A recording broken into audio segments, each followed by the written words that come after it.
I prepare my own garam masala and I usually use 14 spices to prepare the garam masala.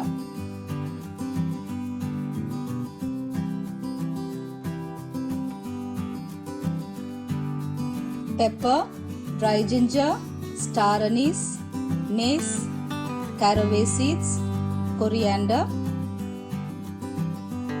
cloves, green cardamom, fennel, cumin, black cardamom, cinnamon sticks and bay leaves with nutmeg. The spices for garam masala are usually toasted to bring out more flavor and aroma and to remove the moisture. Only then it is ground. This will take a little time, but every spice has a lovely aroma of its own when it is toasted. It is always better to toast each spice separately. I usually dry all the spices in the sun for 2 days and then I prepare the garam masala. After toasting them, allow it to cool for a while and then grind the spices together to a fine powder.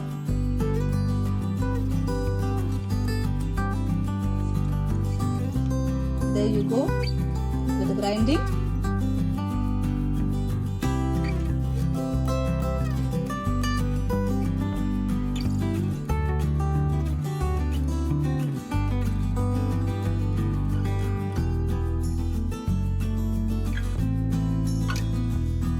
You can grind them in small quantities.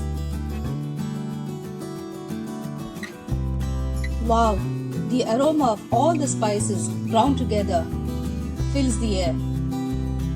There you can see the garam masala is ready.